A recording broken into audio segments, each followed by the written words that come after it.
अस्सलाम वालेकुम, आप देख रहे हैं एशिया एक्सप्रेस टीवी। मैं हूं Sharik Naqshbandi. Uniform civil code क्यों ज़रूरी है? यूनिफॉर्म सिविल कोड भारत की अलग अलग सोसाइटी पर क्या असरात डालते हैं? यूनिफॉर्म सिविल कोड से मुसलमानों के साथ साथ हिंदुओं को और दीगर समाज के लोगों को क्या नुकसानात है? क्या यूनिफॉर्म सिविल कोड नाफिज होने के बाद हम अपने रीति रिवाज और अपने धार्मिक तरीक़े से कि अपने शादी ब्याह और अपनी प्रॉपर्टी की तकसीम और गोद लेने जैसे फ़ैसले कर सकते हैं या नहीं कर सकते हैं? इन तमाम बातों पर, इन तमाम इश्यूज़ पर बात करने के लिए हमारे नुमाइंदे अल्ताफ़ हुसैन ने क़ानून के माहिर एडवोकेट खिज़र पटेल से बात की। आइए पेश करते हैं वो गुफ्तगू। स्वागत आप सभी का एशिया एक्सप्रेस टीवी में। मैं आपका दोस्त अल्ताफ़ हुसैन। आज हमने देखा होगा कि हर टीवी की न्यूज़ हो या आपने जब जब आपका फ़ोन खोला होगा या आपका व्हाट्सअप खोला होगा, आपका फेसबुक खोला होगा, एक इशू बड़ा तेज़ी से वायरल हो रहा है। वो है यूसीसी। आखिर क्या है uniform civil code? CA NRC के बाद में ट्रिपल तलाक को लेकर बवाल हुआ, सीए एनआरसी को लेकर बड़ा बवाल हुआ। उसके बाद में हमने जब जब आगे बढ़े हैं, जब जब आगे आया लॉकडाउन के बाद में, अब ये सबसे बड़ा एक देखने में ये आ रहा है कि ये यूसीसी आखिर क्या है, किसके लिए है, क्या इस यूसीसी क्या कहता है, किसके ऊपर लागू होता है, आखिर क्या सुर्खियां बन रही है, क्या वाकई में सुर्खियां जिस तरीके से बनाई जा रही है या उस तरीके की है। मेरे साथ एक ऐसी शख्सियत आज मौजूद है जो कहीं ना कहीं संविधान से इनका ताल्लुक़, कहीं ना कहीं किसी ना किसी पार्टी से इनका ताल्लुक़ अक्सर बना रहता है, किसी ना किसी तंजीम से इनका ताल्लुक़ बना रहता है। जब जब ऐसे इश्यूज़ आते हैं बड़ा सुर्खियों में ये बने रहते हैं। मेरे साथ एडवोकेट खिज़र पटेल मौजूद हैं। मैं इनसे बात करने की कोशिश करूँगा आखिर क्या है यूसीसी, आखिर ओरिजिनल में ये क्या है। आज हम एक एडवोकेट के साथ बैठे हैं, मैं इनसे बात करने की कोशिश करूँगा। सर वेलकम आपका एशिया एक्सप्रेस टीवी में। सर सबसे पहला मेरा सवाल, यूसीसी आखिर है क्या, ये जनता जानना चाहती है। कोई ये कह रहा है कि सिर्फ मुसलमानों के लिए यूसीसी है, कोई ये कहता है कि दलितों के लिए यूसीसी है, कोई ये कहता है कि सिखों के लिए है। बीच में मैंने आपको एक जगह सुना भी था, असदुद्दीन ओवैसी आए थे, उस जगह आपकी भी वहाँ पर मैंने स्पीच सुनी थी। बड़े अच्छे अंदाज में आप कह रहे थे। एक्चुअली है क्या यूसीसी, क्या है, जनता ये जानना चाह रही है। यूसीसी जो है ना, ये नया इशू नहीं है। अब तक जो नाम आपने गिनाए हैं, एनआरसी है, सीए है, उसके अलावा ट्रिपल तलाक है, ये सबसे पुराना इशू है। और ये मतलब इस बार जो है ना, बिल्ली जो है वो कहते हैं हम लोग बैग से बाहर आई है और बहुत तेज़ी से बाहर लाने की कोशिश की जा रही है। अदरवाइज़ यूसीसी जो है ये बहुत पुराना इशू है। बल्कि इसकी बुनियाद अगर हम देखेंगे तो ये 1950s से इसकी शुरुआत हो गई है कि मुल्क के अंदर ऐसा एक क़ानून हो सबके लिए। यूनिफॉर्म का मतलब होता है समान ना। यूनिफॉर्म सिविल कोड, सिविल कहते हैं नागरिक को और कोड कहते हैं जो बंच ऑफ लॉज होते हैं, क़ानून की एक मतलब एक जगह कुछ चीज़ें कर दी जाती है उसको कहते हैं कोड। तो समान नागरिक कायदा मतलब हर एक को जो है सब समान, मतलब लॉज के अंदर फ़र्क नहीं होगा, ऐसा कायदा बनाने के वास्ते 1950s के अंदर जब हमारा कॉन्स्टिट्यूशन बना, असल इसकी जड़ जो है ना वहाँ पर हमको देखनी पड़ती है कि 1950s में जब इंडिया के अंदर कॉन्स्टिट्यूशन स्टार्ट हुआ, 26 जनवरी को जब रिपब्लिक डे हम मनाते हैं, तो उस वक्त कॉन्स्टिट्यूशन के अंदर क्या हो गया था कि कुछ पार्ट्स में कॉन्स्टिट्यूशन को बांट दिया गया है। जैसा है कि फंडामेंटल राइट्स है, पार्ट 3 हम उसको कहते हैं। फंडामेंटल राइट्स जो बुनियादी हुकूक़ है, आप देखेंगे 12 से 35, आर्टिकल 12 to 35 जो आर्टिकल्स है ये मैंडेटरी है। उस वक्त ये कह दिया गया कि ये बुनियादी हुकूक़ है जो अभी से शुरू होंगे 1950s से, गवर्नमेंट को इस पे अभी से इसकी शुरुआत करनी पड़ेगी। और उसके साथ ही साथ जो है ना एक रहनुमाई खतूत बनाए गए हैं जिसको डायरेक्टिव प्रिंसिपल कहते हैं। Directive principle of state policy, उसको DPSP भी इन शॉर्ट कहते हैं। वो आर्टिकल 36 से लेके 51 तक है। ये दोनों में बुनियादी फ़र्क सबको समझना चाहिए। वो ये है कि फ़ंडामेंटल राइट्स जो है ना ये कंपलसरी है, जो गवर्नमेंट को करना ही थे।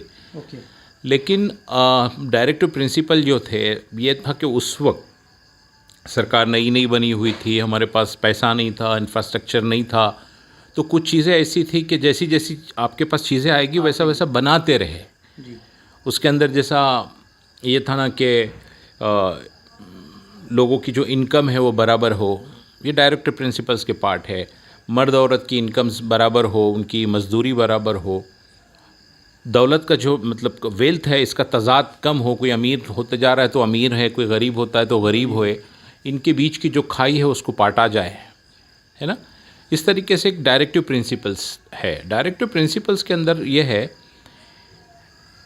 मतलब फंडामेंटल राइट्स जो, जैसे मैंने कहा कि 12 से 36 तक है, और इसमें से किसी का भी वायलेशन होता है तो हम आर्टिकल 32 में सुप्रीम कोर्ट जाके ये बोल सकते हैं कि भाई ये गवर्नमेंट ये की है, फलां ने हमारा इसको वायलेट किया है, इसलिए जो है आप इसके अंदर इंसाफ दे, तो उसको सुप्रीम कोर्ट की पावर से 32 में, आर्टिकल 32 में। लेकिन जो डायरेक्टिव प्रिंसिपल है ये जो है ना, तो ये नॉन जस्टिसिएबल मानते हैं। इसको जो है ना लीगली, मतलब क्या बोलेंगे उसको, क़ानूनी स्क्रूटनी इसको नहीं है, मतलब इसके लिए कोई कोर्ट नहीं जाया जा सकता। इसके लिए कोर्ट भी नहीं जा सकता। कोर्ट भी नहीं जा सकता डायरेक्टिव प्रिंसिपल्स के मामले के अंदर। ये है जो इसको है ना नॉन जस्टिसिएबल बोलते हैं जो लीगल लैंग्वेज में, कि भाई ये मतलब लीगल स्क्रूटनी नहीं है। तो इसी में आपने देखा होगा कि बार बार अभी जैसा मीडिया वाले हैं, उसके अंदर बीजेपी के अगर स्पोक पर्सन बैठे रहे तो क्या कहते हैं कि कई मरतबा हमको सुप्रीम कोर्ट ने कह दिया, हाई कोर्ट ने कह दिया है कि यूसीसी लाना चाहिए। जब कोर्ट बोल रहे हैं तो फिर तुम लोगों को क्या प्रॉब्लम्स है। तो हुआ ये है कि कुछ लोग जो है सुप्रीम कोर्ट और हाई कोर्ट गए और कहा कि ये सिविल कोड जो है, यूनिफॉर्म सिविल कोड लागू कर दिया जाए। तो उसमें सुप्रीम कोर्ट ने ये कहा कि ये हमारे पावर्स नहीं है, ये हमारे इख्तियारात नहीं हैं, बल्कि आपको जो है गवर्नमेंट के पास जाना चाहिए और गवर्नमेंट ने लाना चाहिए। अगर उनको लाना है तो उसको ट्विस्ट करके इस तरह से बोल दिया जाता है कि सुप्रीम कोर्ट कह रहा है, हाई कोर्ट कह रहा है, आप तो चुभी उसको हंगामा करते हैं। तो ये है डायरेक्टिव प्रिंसिपल। डायरेक्टिव प्रिंसिपल की आर्टिकल 44 है। जैसे मैंने कहा कि आर्टिकल 36 से 51 तक के डायरेक्टिव प्रिंसिपल है, उसी में एक आर्टिकल 44 है। वो ये कहता है कि state shall endeavour to secure a uniform law in entire country. एक जैसा पूरा कानून जो है लाना चाहिए और उसकी कोशिश करनी चाहिए, एंडेवर कहा गया है। तो 1950 से लेकर अभी तक ये मामला जो है ना उठते रहता है, बीच बीच में। दुनिया को ये गलत फहमी है कि जैसे ही यूनिफॉर्म सिविल कोड का कोई मसला आता है वो सिर्फ मुसलमानों से रिलेटेड है। इसके अंदर इसकी जद में अगर कोई कम्युनिटी ज़्यादा आएगी तो मुसलमान आएंगे। एक आम फहम ये बात है, और ये कम्युनल इशू होने के कगार पर आ जाता है। नहीं, हम सिविल मतलब यूसीसी लाएंगे, हम यूसीसी लाएंगे, है ना, हर बार ये मसला उठता है।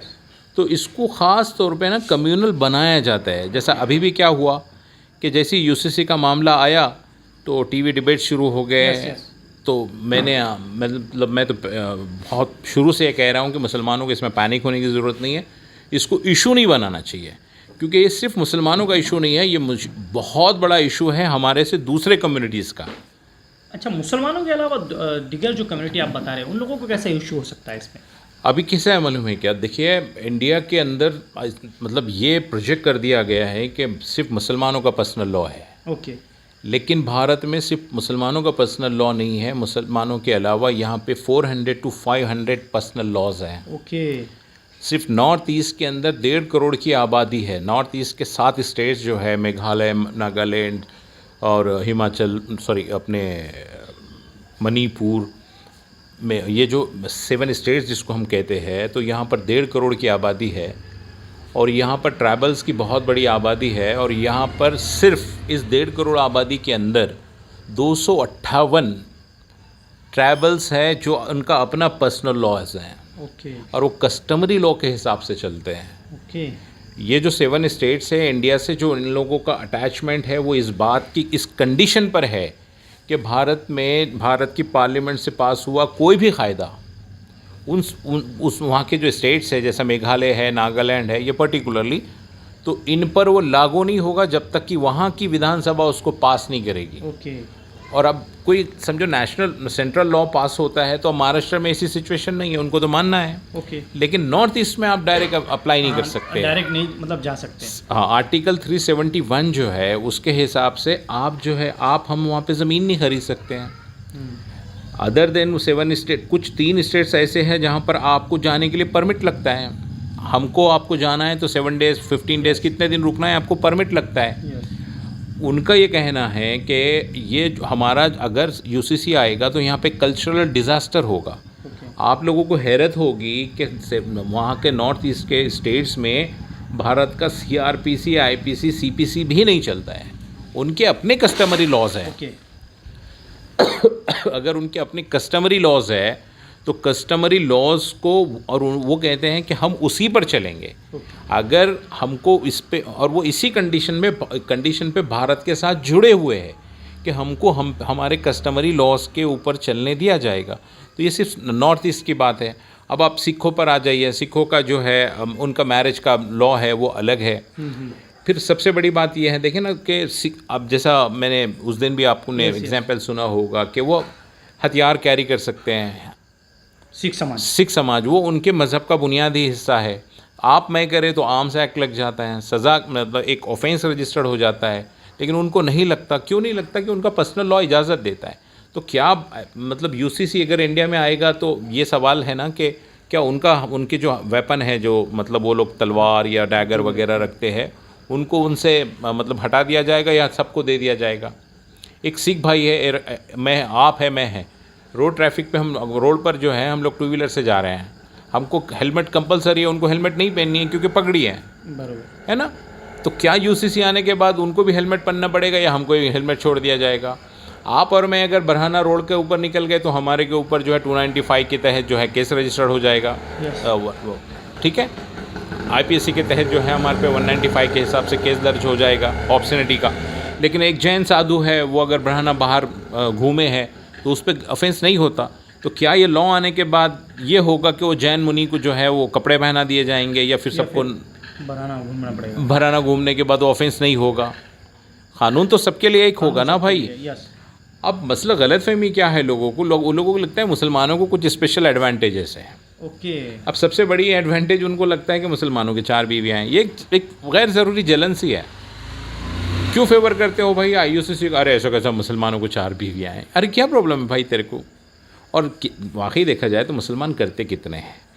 2019 का फैमिली सर्वे जो है इंडिया का, इंडियन गवर्नमेंट का, तो उसके अंदर 1.7%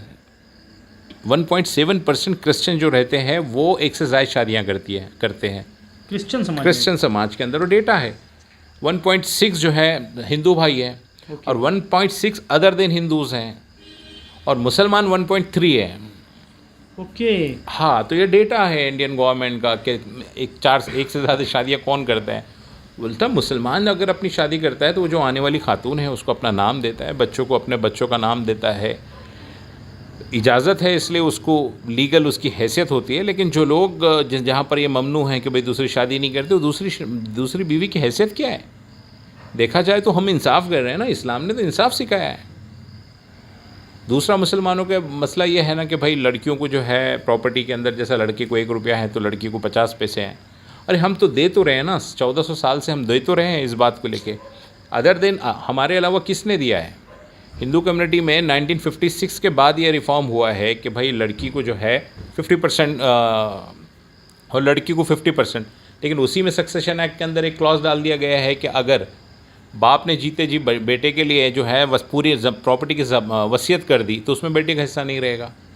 तो ये बीच का रास्ता निकाल के वैसे भी बेटियों को हक़ नहीं दिया जाता है। तो क्या मतलब यूसीसी आने के बाद ये होगा कि भाई सबको एक समान हो जाए।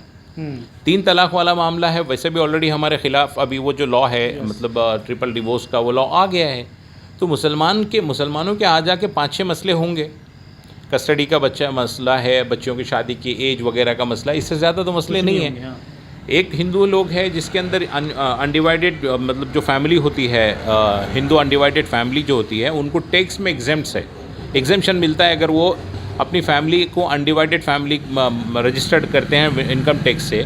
तो सिर्फ इस साल जो है 3300 करोड़ रुपया हिंदू फैमिलीज़ को टैक्स माफ़ हुआ है। जब यूसीसी आएगा तो टैक्स नहीं माफ़ होगा, फिर सबके लिए भरना पड़ेगा, उनको टैक्स भरना पड़ेगा। जैसा मैं आप भरते हैं उनको वैसा भरना पड़ेगा। तो ऐसे कई हज़ारों मसले हैं, ट्राइबल्स के बहुत सारे मसले हैं, ये आसान नहीं है। ये आपने देखा है कि अभी मतलब यूनिफॉर्म पिछला जो लॉ कमीशन था, उन्होंने ये कहा 2021 का जो लॉ कमीशन है, उन्होंने कहा कि इसकी ज़रूरत नहीं है, ये फिजिबल नहीं है, ये इसको लागू करना आसान नहीं है। और ऐसा क्या हो गया है कि 2020 मतलब 23rd में हम लोग फिर से लॉ कमीशन ये मांग रहे हैं। तो ये पॉलिटिकल गिमिक है, ये पॉलिटिकल माइलेज लेने की कोशिश है कि भाई अभी इनके पास कोई इशू बचा नहीं है। और ये कम्युनल मतलब इलेक्शन से कुछ पहले जो है मौजूदा गवर्नमेंट इसको जो है कम्युनलाइज करना चाहती है, पोलराइजेशन हो वोट का, उसका फ़ायदा बीजेपी को होना। इस बार काबिल मुबारकबाद है मुसलमान के इस मसले को उन लोगों ने बहुत ज़्यादा उछाला नहीं है। ठीक है, डिबेट्स में, टीवी में बहुत कोशिशें हो रही हैं। अभी फिलवक्त का जो एक डेवलपमेंट ये है, आप उसको चलाए कि जो 14 जुलाई तक मतलब सजेशंस या ऑब्जेक्शंस जो देने थे लॉ कमीशन को, लॉ कमीशन ने जो है उसको 2 हफ्तों के लिए अब बढ़ा के 30 जुलाई तक कर दिया ऑलमोस्ट। तो जो लोग अभी तक ये समझ रहे थे कि आज रात के 12 बजे तक वो ऑब्जेक्शंस या राय देनी थी, वो बढ़ के अब 2 हफ्ते बढ़ गए हैं, मतलब ऑलमोस्ट ये जाएगा 29 या 30 जुलाई तक। अच्छा सर, उसके अलावा जैसे अभी यूनिफॉर्म सिविल कोड की बात हो रही है, जैसे आपने अभी कहा कि इससे फ़ायदा हो रहा है, बीजेपी को फ़ायदा हो सकता है। आपके एक वीडियो मैंने देखा था, उसमें आपने कहा था कि जो मैनिफेस्टो था बीजेपी का, उसमें 3 चीज़ें उन्होंने लाई थी, ट्रिपल तलाक, 370। अब ये यूसीसी का जो इश्यूज़ है, जैसे एनआरसी को लेकर लोग सड़कों पर उतरे थे, आपको लगता है कि यूसीसी के लिए भी अदर समाज हो, मुस्लिम समाज के अलावा, मुस्लिम समाज की ऐसी बात हो रही है कि अभी जैसे आपने कहा कि मुस्लिम समाज जल्दबाजी नहीं कर रहा है, ये बड़ी बात है। अदर समाज, आपको लगता है कि मुस्लिम समाज के साथ जुड़ के विरोध करना चाहिए इसका, जो सड़कों पर उतर कर या जिस तरीके से भी विरोध हो सकता है? इस बार जो है ना, मुसलमानों की खामोशी का एक फ़ायदा ये हुआ है कि अदर कम्युनिटीज़ सामने ज़्यादा आ रही हैं, और उसके अंदर जो सिख कम्युनिटी है, उन लोगों ने पिछले 7 तारीख को दिल्ली के अंदर एक बहुत बड़ी मीटिंग कॉल की है। उन्होंने ये डिक्लेयर किया है कि उनका अपना एक पर्सनल लॉ बोर्ड बनाएंगे। ओके। इसमें हम लोग मुसलमानों की भी हेल्प लेंगे, मुसलमानों को भी इसमें शामिल करेंगे, और यूसीसी के बिल्कुल उसके ख़िलाफ़ रहेंगे। और उनकी जितनी भी संगठना हैं, मतलब जितने भी ऑर्गेनाइजेशंस हैं उनके, शुरुमानी अकली दल एंड एक्सेट्रा, तो उन्होंने सब ने कहा कि हम इसको किसी कीमत पे नहीं मानेंगे। शुरू के अंदर जो है आप पार्टी ने इसको ब्लाइंडली सपोर्ट डिक्लेयर किया कि हम लोग जो है सपोर्ट करेंगे, लेकिन जैसे ही उनके समझ आ गया कि पंजाब तो उनके पास है और पंजाब में ये सब नहीं चलेगा, तो अब वो बैकफुट पे गए। ख़ास करके जो पंजाब के सीएम हैं, तो उन्होंने अब बोला है कि नहीं, यहाँ पर ये लागू हम नहीं करने देंगे। तो पंजाबियों का इसके अंदर सबसे ज़्यादा अपोज अब शुरू हो गया है, सिखों का। उसी के साथ जो है ट्राइबल्स जो है इस देश भर के, ये संगठनाएं बहुत सामने आ रही है। बामसेफ की तरफ से जो है भारत बंद है, इसके ख़िलाफ़ उन्होंने कॉल किया है। मैं डेट रिकलेक्ट नहीं कर पा रहा हूँ, मेरे ख्याल से आज कितनी तारीख है, 14, 21 या 24 तारीख को उन लोगों ने भारत बंद की कॉल की है यूसीसी के ख़िलाफ़, बामसेफ में। और बामसेफ क्या है, ये सब tribals, schedule caste, SC, ST, इन लोगों का एक संगठन है ना। तो मुसलमानों से ज़्यादा भारत बंद का कॉल तो मुसलमानों ने नहीं दिया, किसी शहर बंद करने का कॉल नहीं दिया है, नहीं आया। तो उसके अलावा जो 7 स्टेट्स है, जिसका मैंने पहले जिक्र किया है, ये बहुत ज़्यादा अपोज कर रहे हैं।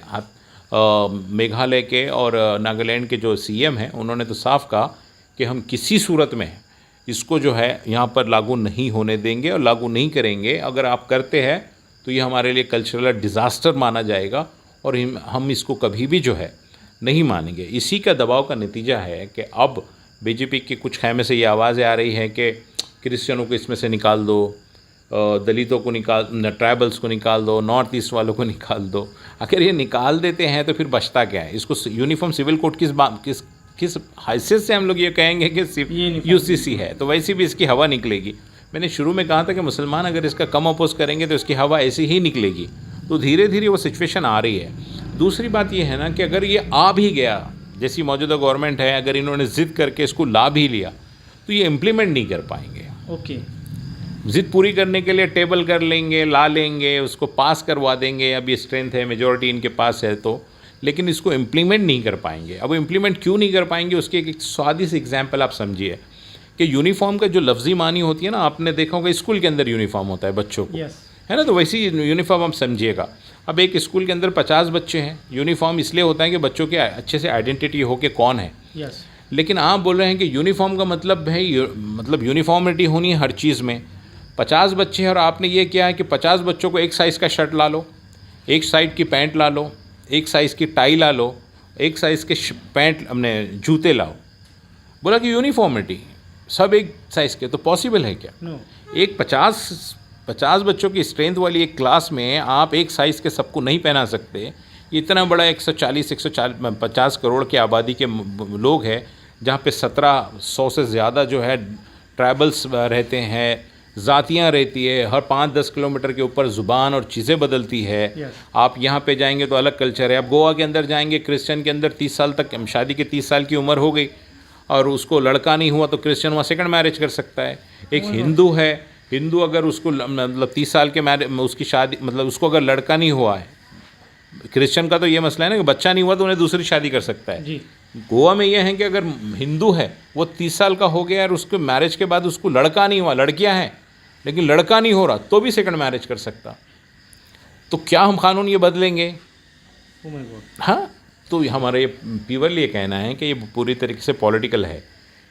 जैसा डायरेक्टिव प्रिंसिपल की मैंने शुरू में बात किया, डायरेक्टिव प्रिंसिपल के अंदर जो है ना 45 और 46 क्या बोलता है, 45 आर्टिकल 45 ये बोलता है ना कि आप प्रोहिबिट सारी जो मतलब नशेवर जो चीज़ें होती हैं उसको बंद करें, जिसके अंदर अल्कोहल है, शराब है, ये है, वो है, सब बंद करें।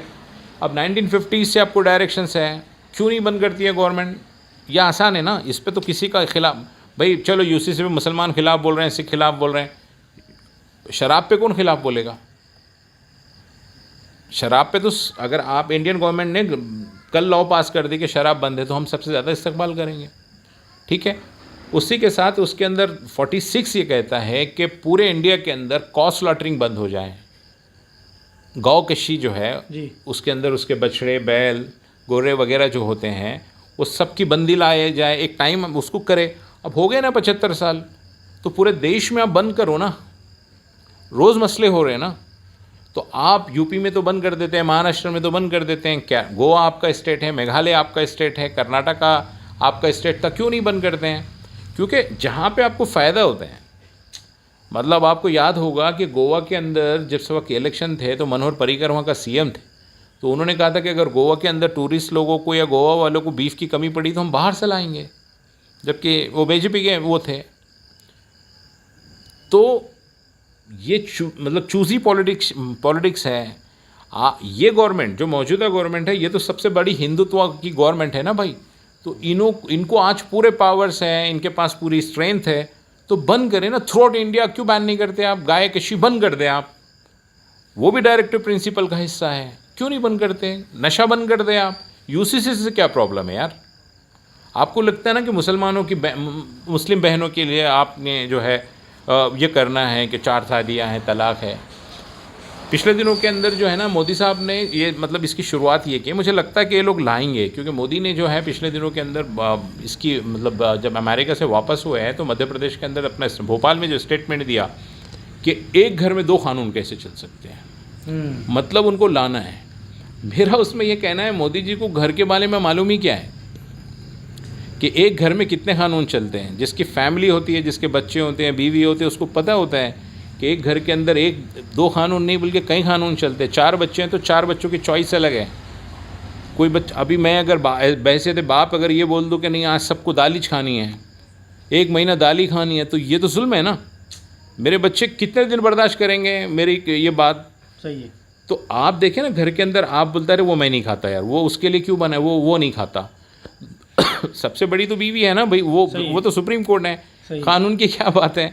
तो हर घर की कहानी है, मोदी जी की फैमिली नहीं है बेचारों की, तो उनको क्या पता है एक घर के अंदर 2 कानून नहीं बल्कि 10 कानून चलते हैं। और क़ानून जो है ना घर के अंदर मतलब कोई भी हो, अगर आपको मैं अगर ज़बरदस्ती करूँ कोई चीज़ के लिए कि नहीं मेरे को ये पसंद है तेरे को भी यही खाना पड़ेगा, फिर वो बोलेगा वो नहीं मतलब मुझे कुर्ता पैजामा पहनना अच्छा लगता, बेटे को जीन्स लगती है, लेकिन मैं बोल रहा नहीं कुर्ता पैजामा पहनना पड़ेगा आपको। एक घर में 2 कानून कैसे चल सकते हैं? तो मेरा घर टिकेगा क्या? नहीं टिकेगा। तो वैसे ही भारत का हाल ये है कि भारत जो है इसकी डाइवर्सिटी जो है यहाँ पर बहुत ज़्यादा कल्चरल मतलब वैराइटीज़ है, सब समझिए आप। यहाँ पर डाइवर्सिटी है, लोग हैं, मुख्तलिफ कल्चर है, सबका अपना अपना कल्चर है और किसी को कोई प्रॉब्लम नहीं है यार, अपना अपना तो जी रहे हैं ना। तो अल्टीमेटली यही है कि इनको पॉलिटिक्स करनी है, तो यही है यूसीसी के अंदर मसला यही है। तो मैं यही मतलब सिंपली मैं ये कहना चाह रहा हूँ कि जैसा मैंने घर की बात की है और स्कूल के यूनिफॉर्म की बात की है कि आपने लाभ ही लिया, लाभ अब अगर गवर्नमेंट ने लाभ ही लिया तो इसको इम्प्लीमेंट नहीं करेंगे। जैसे जिस तरीके से सीए वगैरह को इन लोगों ने जो है इतना शोर शराबा करके हंगामा किया और उसके बाद देखिएगा आज तक 2019 से लेकर 2024 हो गए हैं, कई मरतबा ऑर्डिनेंस लैप्स हो गया, उसके बाद अब तक रूल्स नहीं बनाए गए हैं, तो वैसा भी धूल खाते पड़ा है। तो वैसे ही इसका भी कुछ कर दिए मतलब करेंगे 2024 के इलेक्शन के हद तक उसका इस्तेमाल करेंगे, अगर वर्स देन वर्स्ट अगर लाभ भी लिए तो, लेकिन उसका इम्प्लीमेंटेशन क्वाइट इम्पॉसिबल है इंडिया के अंदर। मतलब आपका साफ ये कहना है कि पैनिक होने की अभी किसी को ज़रूरत नहीं है, हंगामा करने की या प्रोटेक्शन करने की या धरने आंदोलन, ये सब चीज़ों की ज़रूरत नहीं है अभी इसकी, सीधा यही आपका कहना है? बिल्कुल नहीं करना चाहिए। एक आखिरी एक लास्ट सवाल सर मेरा ये है, अभी जो सियासत चल रही है महाराष्ट्र की, तो इसमें आपका क्या, एक आप पॉलिटिशियन भी कहीं ना कहीं आप रुझान रखते हैं आप, या आप एक तंजीम से भी आप जुड़े हुए हैं, क्या सोच रखते हैं जो सियासत अभी इस वक्त महाराष्ट्र की चल रही है, क्या क्या क्या हो रहा है महाराष्ट्र की पॉलिटिक्स पे? तो जितना अफसोस किया जाए ना उतना कम है। महाराष्ट्र के अंदर कोई मोराल बचा नहीं है, कोई मतलब आपकी मतलब क्या बोलेंगे उसको, कोई उसूल नहीं बचे हैं। सुबह का शाम में कहीं जाता है, शाम का सुबह कहीं आता है। बीजेपी वाले अपने आप को जो है संघ की बात करते हैं कि हम संघ से निकले हुए लोग हैं, डिसिप्लिनरी लोग हैं, और आप एक सत्ता के लिए कुछ भी करते हैं। कभी सुबह किसी के साथ है, किसी की शाम, सुबह किसी के ख़िलाफ़ बोलते हैं। मोदी जी ने 2 दिन पहले जो है एनसीपी के ख़िलाफ़ बहुत बोला है और एनसीपी के लोग उनके साथ है। तो फिलवक्त महाराष्ट्र की पॉलिटिक्स बहुत मतलब निचली स्तर को पहुंच रही है, और इसका खमियाजा इन लोगों को शायद अगले इलेक्शन में भुगतना पड़ेगा, क्योंकि आवाम जो है सब चीज़ों को देख रही है। चाहे वो आवाम हिंदू हो, मुस्लिम हो, कोई हो, इन चीज़ों को पसंद नहीं करती है कि आप अपनी मर्ज़ी से हमारे वोट तो आपने ले लिया है, लेकिन उसके बाद मतलब उसका मिसयूज़ इस लेवल पे ये कर रहे हैं, तो आवाम इसको देख रही है और आवाम इसको वापस देगी। आरएसएस के जो सेकंड संघ प्रमुख है गोवालकर, जिनको ये लोग गुरुजी कहते हैं, और ये सबसे लंबे संघ संचालक रहे हैं। इनका बंच ऑफ थॉट जो इनकी बुक है वो बहुत जहरीली किस्म की बुक है, जो मुसलमान और क्रिश्चियंस के ख़िलाफ़ लिखी गई है, जो बड़ी मशहूर है और सबको पता है कि उन्होंने क्या किया उसके अंदर, उनके थॉट्स है। लेकिन 23 अगस्त 1972 को ऑर्गेनाइज़र एक पेपर है जो मतलब आरएसएस का माउथ पीस है, उसको इंटरव्यू देते हुए गोवालकर ने कहा था कि ये यूनिफॉर्मिटी का जो लॉ है, ये पॉइंट मतलब इसकी मतलब ये नेशन का डाउनफॉल हो सकता है, इसकी ज़रूरत नहीं है, और उन्होंने इसकी मुखालिफत की थी। खुद गोवालकर ने। अब मोदी जी अगर उनको अपना गुरु मानते हैं तो ये बात भी उनको सुननी चाहिए कि आपके जो गुरु है यूनिफॉर्मिटी, ऐसा कोई भी लॉ के ख़िलाफ़, वो उनके ख़िलाफ़ थे। तो अब समझिए कि जो गोवालकर साहब जो है, जिन्होंने कहा था कि uniformity is a pointer to the downfall of nation, तो ये पॉइंटर हो सकता है डाउनफॉल होने के लिए किसी भी मतलब नेशन के लिए। तो आप समझ ले कि फिर इसके अंदर कितनी सियासत है। जब गुरुजी कह रहे हैं, जिनकी मतलब आप उनके कदमों पे चलना चाहते हैं, पद चिन्हों पर, उनकी आप अगर नहीं सुनते तो फिर किसकी सुनेंगे। Thank you so much sir, आपने अपने वक्त आपका कीमती हमको दिया, थैंक यू सो मच। ये थे एडवोकेट खिज़र पटेल साहब, जिनसे मेरी बात हुई। बड़े विस्तार से इन्होंने ये कहा कि यूसीसी एक्चुअली है क्या। जैसे सर ने एक बहुत अच्छी चीज़ उस दिन भी वहाँ पर स्पीच में समझाई थी, और आज भी कहा कि अगर एक हमारा सिख भाई है, अगर वो पगड़ी लगाते हैं और उनको हेलमेट उसी तरह लगाने का उनको माफ़ है, जिस तरीके से देखा जा रहा है, तो सर ने कहा कि क्या होगा कि हम लोगों को भी माफ़ होगा या हम लोगों को उनको भी हेलमेट पहनना पड़ेगा। मतलब समानता की अगर बात की जाए, एकता की अगर बात की जाए, तो फिर वहाँ पर कहीं ना कहीं यूसीसी हमको लगता है कि सब पर ही लागू होगा। उसी के चलते सर ने कहा कि अभी किसी को पैनिक होने की या ज़्यादा उछल कूद करने की ज़रूरत नहीं है, जिस तरीके से यूसीसी पर बात हो रही थी सर के साथ में। और सबसे बड़ी और सबसे अहम बात सर ने जो महाराष्ट्र सरकार पर कही है कि बड़ा अफसोस जताया है कि जिस तरीके से हो रहा है कि कोई किसी भी पार्टी में जाते हैं, कोई किसी भी पार्टी में जाते हैं। अब आने वाले वक्तों में हमको ये देखना है कि क्या यूसीसी को लेकर बड़ा हंगामा हिंदुस्तान में खड़ा हो सकता है, या फिर जिस तरीके से पटेल साहब ने कहा कि मुसलमानों को तो ख़ास तौर से पैनिक होने की ज़रूरत नहीं है, और मुसलमानों को या उसी के अलावा जिस तरीके से ये जो मुद्दा छेड़ा गया है, ये किसी एक सियासी पार्टी का मुद्दा है, बहुत जल्द जो है इसको ख़त्म कर दिया जाएगा। कैमरामैन ज़फ़र खान के साथ मैं अल्ताफ़ हुसैन, आप लोग देख रहे हैं एशिया एक्सप्रेस टीवी।